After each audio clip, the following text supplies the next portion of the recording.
Winkle. This was in Chicago, Illinois. AWA Tag Team Champions Dick the Bruiser and the Crusher beat Blackjack Lanza and Bobby Duncombe. And you wrestled that night. You defeated Bob Orton Jr. Did your dad have the poker face after the Inoki Ali match, or was he a little upset? Oh no, he was steaming, man. He was really hot. A lot of the wrestlers were, and a lot of the promoters around the country were really upset with that deal. And what was your dad's? He must have had a theory or an explanation, or what did he think it was, a work or a shoot or what? Didn't know what it turned out to be and why it went like that. Why Inoki did that. Did he try and call someone in Japan or Vince Sr. or someone to try and? Oh, I'm sure they all did. They all made phone calls, but I don't think anybody ever really knew why it went down like that. Yeah. I mean, I don't even, everybody's got their own theories and guesses, but nobody really knows for sure. Did your dad say something like that should have been me in the ring? Or was he a little old to be in? No. He would have. He would love to have done it with Ali. So but, in '76, he could have still taken him. Yeah. Oh yeah. Yeah. He probably still could today, even the condition he's in. Oh boy. I know he'd believe he could. Yeah. And he probably could. I wouldn't want to test. I know he had a physical a couple months back, and the doctor said, "My God, he's 83 years old, and he's got physically 30 years left in him." Said we've never seen a man at 83 years old in the kind of shape he's in. Greg, did your dad have the typical injuries of a wrestler? If that's the case, 83 plus 30. A lot of the guys I talked to at 55 years old are pretty crippled up. Paul Orndorff, many others. Yeah, I mean, he and I don't know why he didn't. He just avoided a lot. I mean, he does have. I mean, today, I mean, he's having a real tough time getting around now. But the worst he ever had was ankle that they fused, and once that was fused, he really has a tough time getting around. But he never had any knee surgeries. I had both of mine done. And I don't know if it was, because he wrestled his whole life and played football. Yeah, I mean, he was going all year round and worked on a farm his whole life. I don't know what it was, but for some reason, he had a couple broken hands, but he really avoided a lot of the serious injuries that a lot of us got. Maybe it's just because he was better than all of us. Yeah. I don't know. Better genetics. I don't know. Yeah. You must have them as well. But I've heard I don't. You don't. Oh, well, I've heard that the ankle fusing is very difficult to adjust to. Oh, he just had a horrible time. It sounds simple, but if you think about it, you're always like wiggling your feet, and you can't do that anymore, right? Can't do it anymore. I mean, going down the stairs, your foot doesn't bend, So he's always had trouble with it since they did it. They just never, even to this day, they still don't have surgery for the ankle that is adequate enough for what needs to be done. And the fusing it sounds simple, but like I said, I've spoken with some of the guys who have had done. They're like, "Oh my God, that ankle fusing, that was the worst." What was it? Was it necessary? Yeah, he could hardly walk anymore. On it, he couldn't put any weight on it. He had no support with it, and so that's what at that time. That's all they could do. Oh, we fuse it. That's all we can do. And I've talked to doctors recently. I got some stuff I have to have done, and they say no, the ankles. We still don't have the solution for the ankle. Now you mentioned that you had both of your knees done. Both knees. Let's see. All the ligaments in my left ankle were torn. Both knees had surgery. Herniated disc in the lower back. That's the one that ended my career. 2 hernias. I got to just kind of go from the bottom up here. Broke my ribs. Nose 5 times. Teeth knocked out. Concussion in Denver. And maybe 10 years ago, eventually I had to have my shoulder operated on, and I had coached baseball and pitched to the kids all the time, and for a number of years, I'd coached for 18 years, and so they thought it was the rotator cuff. They went in there, and when they saw it, they couldn't go arthroscopic. They had to cut the shoulder, chisel out bone spurs that had cut off the nerves. I really got to the point where I had no grip, and I had to sleep sitting up. So they took that out. It took me 9 months to get my arm up over my head again. Oh, boy. Yeah, so, Greg, neck injury in Japan. Greg, what's it like? Everybody's got those. You're around 60 today, right? Yep. What's it like? Like, I know I'm 47, and I have trouble getting up in the morning. It takes a while for the blood to get circulating. The hips hurt a little bit, but I never wrestled one match. I never took one bump. Is it more difficult than someone would think for someone like you who had been in the ring for so many years? Yeah, I mean, it's there's times when I'll be watching TV when I get up off the couch. If I'm laying down, it takes me a minute before I can get standing up straight. I mean, everything hurts that much. But at work, where I work with a lot of young people, they still grab onto me and can't believe, the kind of shape I'm still in.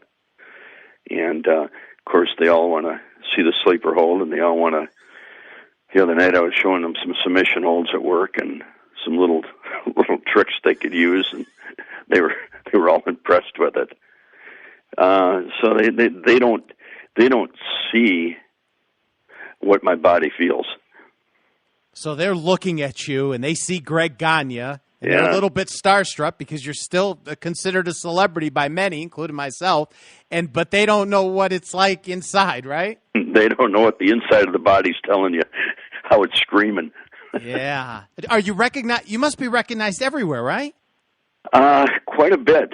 It's funny. I went out. My daughter when she was at school at Greeley, Colorado, and we were big in Denver. And I'd come into the Denver airport, and this was, let's see, 6 years ago. And people still recognized me there. And geez, in Los Angeles, which I never wrestled out there, but I was there, down in Texas, when I was traveling for the WWE, especially in Chicago at the airport, a lot of people would recognize me. They still recognize me around. But are you glad they recognize you, or do you wish sometimes you could go? Yeah, anytime anybody recognizes you, you're glad. So if you go shopping, you don't mind if somebody recognizes you in a store? No, I don't. Doesn't bother you. Okay. And at work, when people come in and they see me, especially where I'm working right now, big area of wrestling fans, and I've only been there since August 17th, and I've given out probably 400 autographed pictures so far, the customers that have come in. Yeah. So it's, I mean, the AWA TV was so hot in the AWA areas, and we were on for such a long time that we became part of the family. On Sunday mornings in Minneapolis, people didn't go to church and get home so they could see us at 11 o'clock in the morning.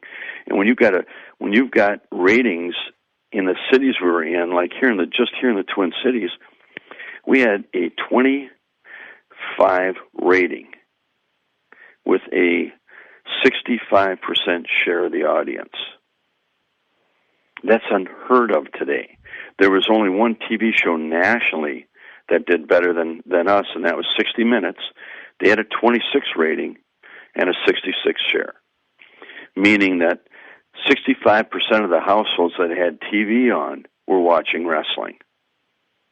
And you guys had an amazing bond with the audience. I remember in Denver, there was a special 90-minute Sunday morning, if my memory is correct, AWA program, and Gene Reed, who was the local promoter, who later left you, he would come on for about the last half hour and just sit there, and he was an older gentleman. Yes, he was. And he would just talk to the fans about the matches coming up. And it was, I won't say it was dull, because if you were a wrestling fan, you probably loved it. I liked listening to him, but it was something that could never be on TV today. No, But the and Gene had his own. He bought his own half hour there. I mean, he was the local promoter. He was a good friend of my father's.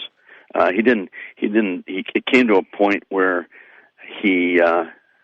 McMahon had got our TV in Denver, and they had made Gene an offer, and he called Vern, and Vern said, Gene, we've been friends for a long year, and if you can make some money, you're not walking out on me. If people came to Vern and talked to him about it, it made more sense for him. He understood that. All he asked them to do was fulfill their commitments before they left. Wait, are you saying your dad was okay with Gene leaving? Yeah. Oh, he was. Because okay. Gene had called him, and he said, Vern, here's what they did. And he said, I'm in a tough spot here, and I don't know what to do. And Vern said, our friendship means a lot to us, and I know, you can make some money with them, and I don't want to prevent you from doing that, Gene, and we'll still be friends. Did Vince take care of Gene? I don't know. I don't have any idea. That's I don't usually think not did. how it ends up, right? Not usually. Yeah. Not in that case. So I don't know what they did. Yeah. I don't really know how. Well, maybe I'll ask one of the dirt sheet writers. I'm sure they have. I'm sure they'd have the answer. They have the answer for everything, Greg. They really do. Okay, the Gagne Wrestling Academy. Are you in the process of doing anything with the site? We've got some things we're working on. The company that was doing our merchandise, they ran into some tough times, and it was a little embarrassing because we went on and I did a lot of radio around that. We had some specialty items coming up on a certain date. People went in to buy them, and they didn't have them ready. And it was really, had a lot of egg in our face on that one. Well, and you had some very unique items from, the classic days of wrestling. Some beautiful stuff you and George had put up on the site.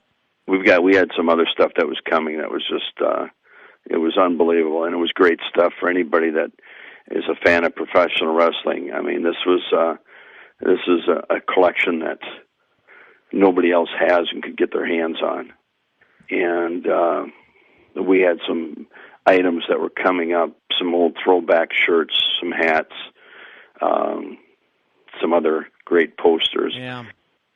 But we'll get them out there eventually here. It's not the easiest thing to do. Believe me, it takes time, and sometimes you've got to be with the right people. Greg, when the AWA closed down, I know the tapes eventually went into Vince's hand. Did your dad or yourself, did you have a lot of older memorabilia programs? Did your dad tend to save that type of stuff? Well, they had all the shows back from the 2-inch tape. No, I'm talking about paper programs. Programs themselves? Yeah, and pictures. Just. Yeah, he had. There was some, not a lot. I mean, McMahon got everything. I mean, he bought everything. Oh, okay. So there wasn't a lot left, and at that time, everybody had pretty well picked everything over and taken it. Yeah. So there wasn't not a lot. So it all went, everything. It all went, and that's why when I hooked up with George, I mean, George got a collection that's second to none, and I no wrestler and nobody that I know of has the artifacts that he has of the sport of professional wrestling, pictures, programs. I mean, I went over to his house and actually became very emotional when I saw this thing. Oh, wow. He handed me a book of my record in professional wrestling, every match I had. Wow.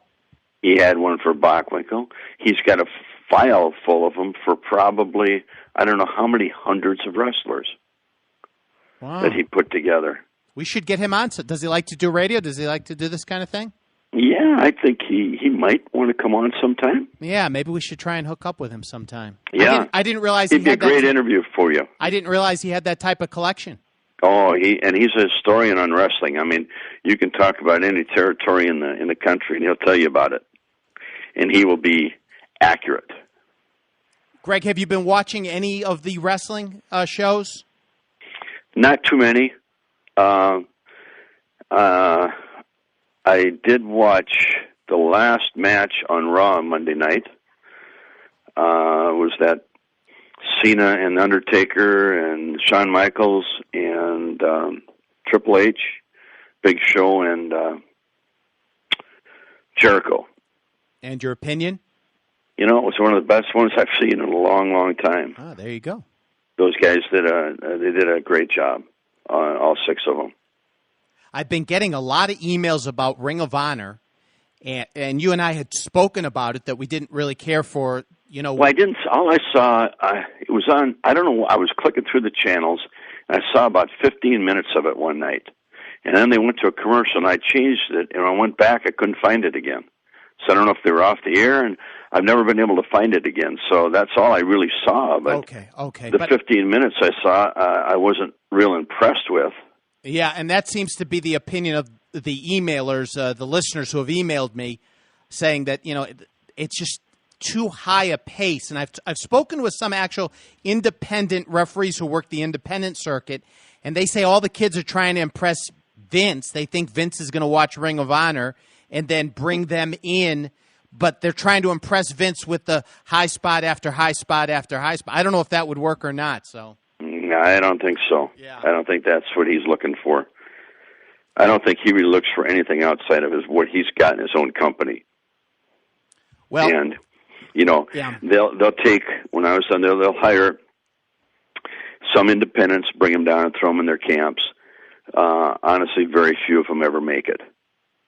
I can't think of, I don't know of too many that have. I'm sure there's a couple that did, but the opinion I got was they were just kind of bodies down there, and they'd give them a look. But most of them had such bad habits that the trainers couldn't break them of it.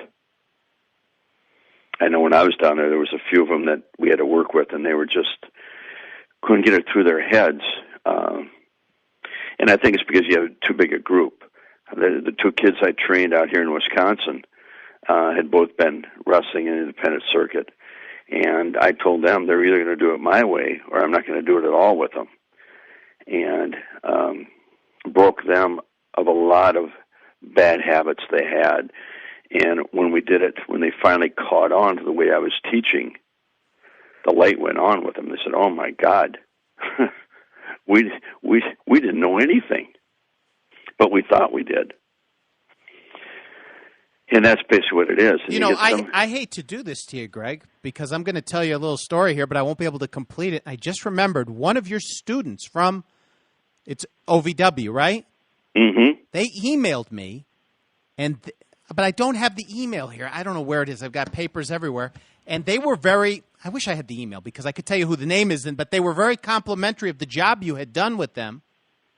And someone else, you told me on the last program that you trained somebody, and they went up to Vince, and he tried to put some crazy gimmick on. Do you remember who that was? Well, that was down. I remember who it was. I can't remember his name, unfortunately. You probably will remember him. They wanted him to be a pirate. A pirate, right. And I got an email, and again, I don't have it in front of me, but you said that he had drifted away from wrestling. But in fact, the emailer told me that he's a big star now. What, Paul? Yeah, Burchell or... yeah, something like that. That he's a big star in ECW. Now, I don't watch ECW, so I don't know. I never watched it, so I don't know. But he had that potential, But when they fired him, they sent him back down to the training camp. And when I left there, he was still there. And that's what was amazing. I was so amazed because the kid had a lot of talent. Now, fortunately for him, if he did get that break back with ECW, I'm glad he did because he had a lot of potential. And I told him that up in that meeting, and I said, he's not a frickin' pirate.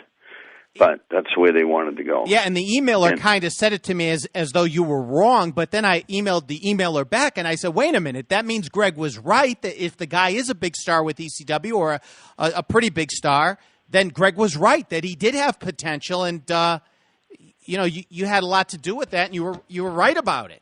Yeah, I mean, as long as I was there, they never gave him another break. But once I left, I didn't know what happened because honestly, I don't follow ECW. Yeah, you're not missing much, but I watch Raw once in a while, but I only get parts of it. And because my 20-year-old, he watches it. But I work Monday nights till 9 o'clock. It comes on here at 8, so sometimes I'll catch maybe the last part of it. And I don't watch ECW ever. And the SmackDown, might click through the channel once in a while. So, I don't know what happened to a lot of these kids, but Yeah. I do know the kids that had talent. And he had a lot of talent. And I was dumbfounded when they sent him back down there to retrain him. Yeah, well, we've talked about this before, and Greg, hopefully it's obvious you still have that eye for talent. I mean, the people who've emailed me have said basically that, Greg, yes, it's true. And, we'll just have to wait and see. We reach a lot of people here at 57talk.com. We have a lot of critics. The sheet writers don't like us. But every time you and I do a show, Greg, they're writing about it. Vince and company are reading about it, so you never know. I know they don't like me, and that's their privilege, and that's their prerogative. I just tell it from my side and how I see it, and if they don't like it, I really don't care. Well, I think it has something to do with, Greg, that you never use the juice, and even though the sheets are always critical of guys who did do the juice, except in the case of Greg Gagne where you didn't do the juice, so. Well, whatever. I didn't. It's convoluted logic. Oh, yeah. The steroids. No, I didn't. Yeah. I mean, I just, didn't ever have a desire to. I know a lot of people thought you should, but you know what? I wasn't going to put my body through that, and I've lost a lot of dear friends in wrestling that did do it. Yeah. And I see some of them have families still growing up, and they don't have a dad. How great is that, boy? Wish I'd have shot those steroids in me, so I could have left my family like that. Greg, do you think the steroids are directly responsible, or do you think it was a lot of the other drugs? Well, it's a combination of everything that they put into their body, and it's like a drug. I mean, when you're around these people and you see it, it's like an addiction, I guess, to heroin. I've never been experienced to anything like that, but you've seen a lot of documentaries about how people get hooked on it. So they get hooked on the steroids the same way. And then they become invincible, and they think nothing can ever get them or hurt them. And then when they get hurt, then they'll get on the pain pills, and then they'll have a beer or a couple beers after the matches or more. And then some of them got into the recreational drugs. So when you're mixing steroids, recreational drugs, booze, and pain pills, I mean, there's not much you're going to get out of that. I had superstar Billy Graham on this program 60 days ago, and I was in the process of interviewing him, and I said, Billy, obviously, if you had your career to do over again, you wouldn't use steroids. And then I said the word but, and he said, whoa, wait a minute.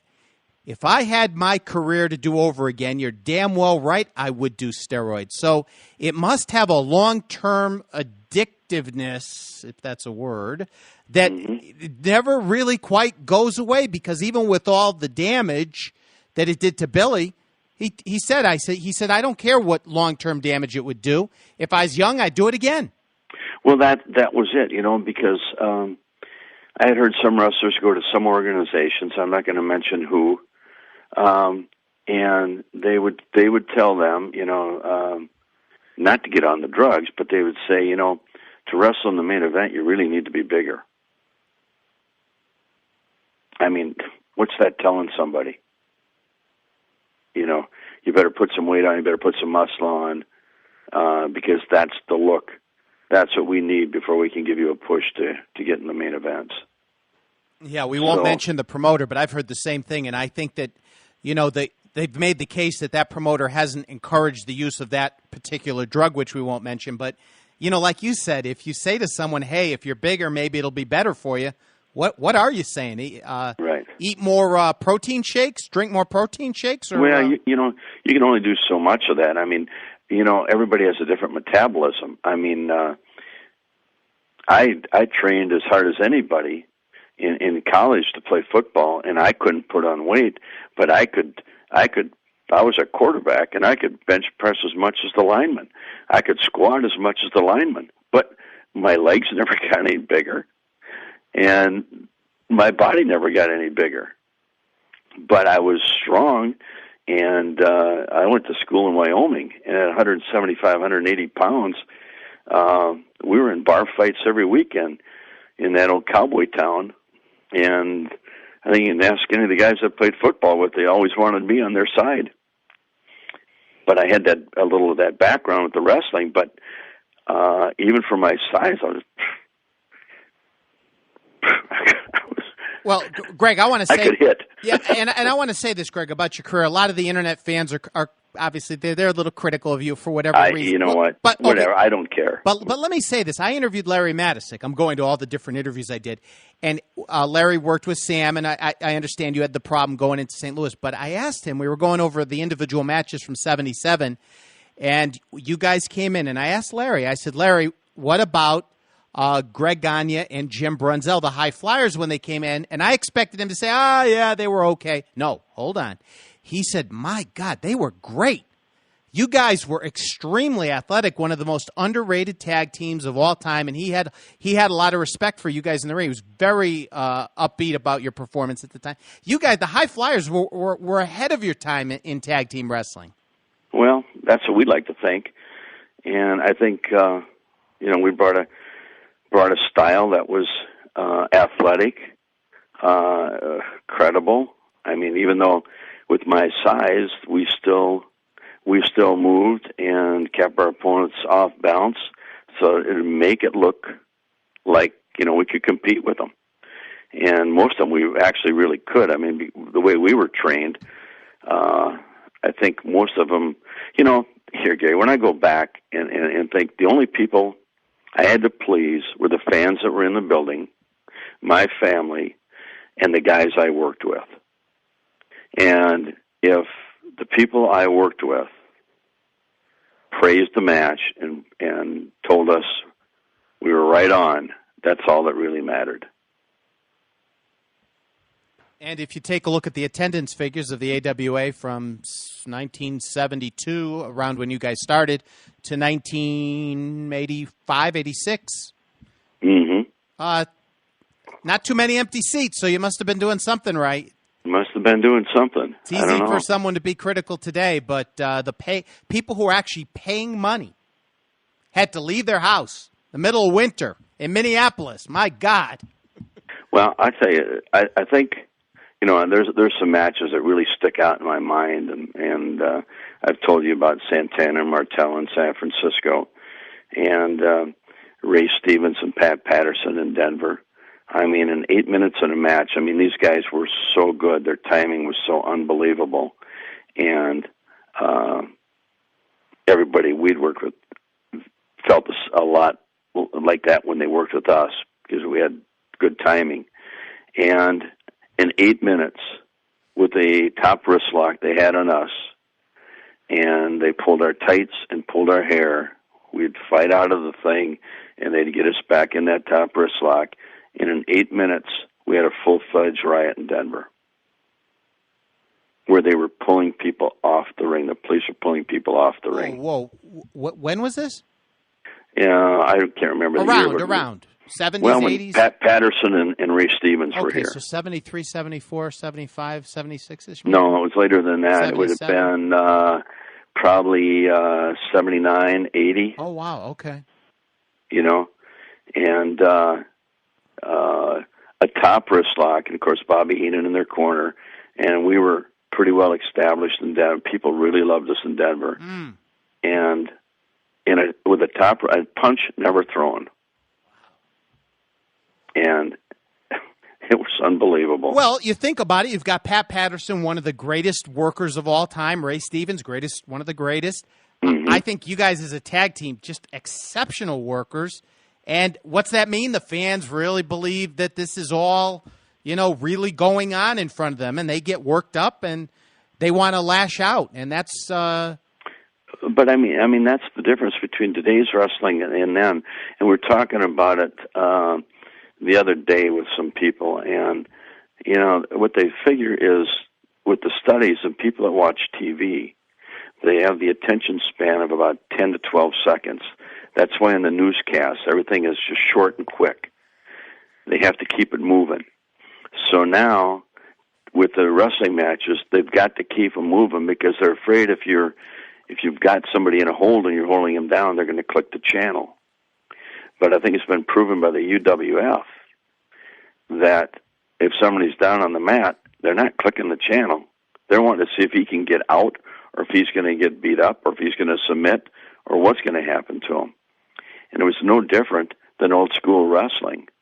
You fought to get out of a hold, and you tried to get out of it. And the people wanted to help you get out of it.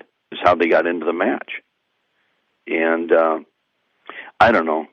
Maybe it's so far past me anymore. I don't know. But I still firmly believe that if you took a couple of really good guys from old school that were in good shape right now, can go in and get one of those matches, especially in a pay-per-view, you would hold their attention. Well, and your point is valid. And think about UFC. They're on the mat trying to get out of a hold. It's really technically not very exciting, but the suspense is incredible. Yeah. You're on the edge of your seat. And, this is why UFC has exploded. But I don't pretend to understand the dynamics of today's business, Greg. I really don't. I don't say, if they did this or they did that because – and I'm not saying it's good or it's bad. Yeah. It's just it's the evolution of professional wrestling, and it's just fast, a lot of action, quick matches, get the people on to the next one and bring in the next character. And it works for them because basically that's all that's out there. I'd love to get hooked up with some group that had the money to go in and give us the time to train some young guys and get them going and see what we could do. I think one of the problems with the attempts to bring back old school wrestling is that they've used old school wrestlers. I think maybe a good way to approach it would be old school wrestling style with newly trained wrestlers. Does that make sense? Newly trained ones. Yeah, it has to evolve again back, and it would be a process where you'd have to, blend it with what's out there now, with bringing it in slowly, and it would evolve. It eventually evolve, just like their style evolved. I mean, everything evolves out of something.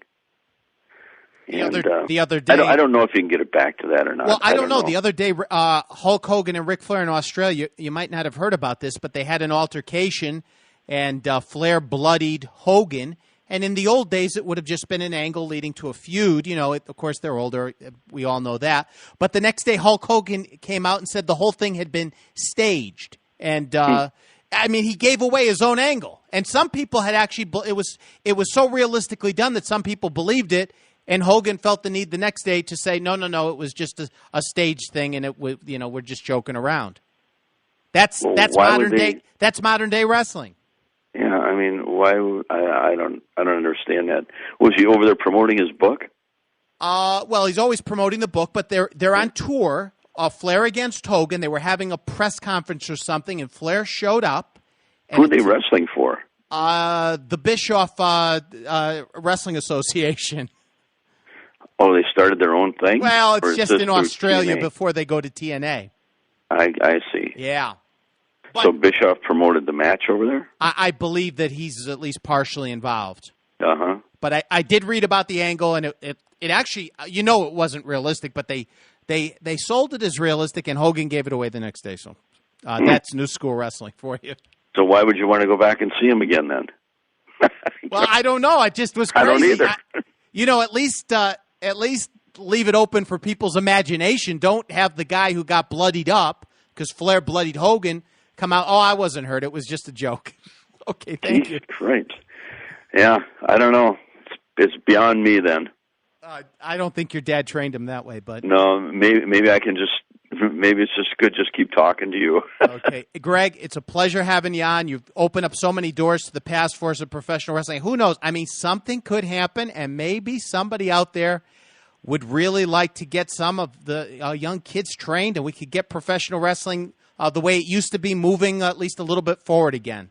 Well, I've got about 15 kids that have signed up for a camp so far, and one of them, I got to wait a little bit on him till he gets out of school there. He's 6'8", 240 pounds, and he's a pretty good athlete. So I'm looking forward to getting him out there next summer. Hey, and I wanted to tell you, Jim Cornette emailed me, and he's very excited about doing more shows with us. And he is now very involved with Ring of Honor, so who knows? Well, you say hello to Jim for me, okay? Yes, I will for sure, Greg, and thank you so much for giving us this time. Well, and I just want to hope I didn't hurt anybody's feelings out there tonight. And the sheet writers are at work. They're going to write paragraphs about us. I'm sure they are, boy. They're going to have fun with this one. You and I are public enemy number 1 and number 2. Not sure which order. Okay, Gary. Have a good night. Talk soon. You too. Bye-bye. Bye, Greg.